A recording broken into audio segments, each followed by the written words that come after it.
गांव के बाहर एक बड़ा सा रुई का बागीचा था। सफ़ेद सफ़ेद रुई के फूल ऐसे लगते थे जैसे धरती पर बादल उतर आए हों। उसी बागीचे के पास एक छोटी सी झोपड़ी में एक दादी रहती थी। दादी बहुत मेहनती और दयालु थीं।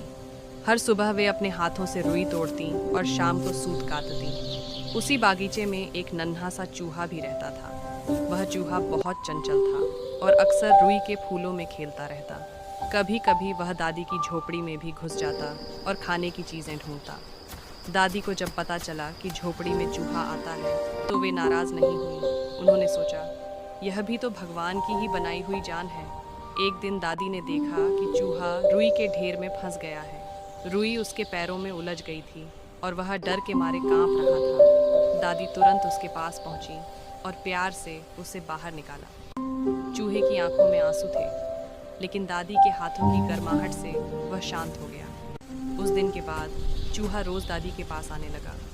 वह उनके पास बैठकर सूत काटते देखता और कभी कभी इधर उधर से गिरे दाने उठा लेता। दादी भी उसके लिए थोड़ा सा अनाज रखती थी।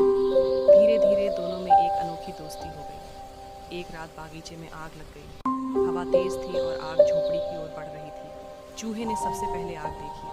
वह तेजी से दादी के पास दौड़ा और उनके पैरों के पास इधर उधर भागने लगा। दादी समझ गई कि कुछ गड़बड़ है।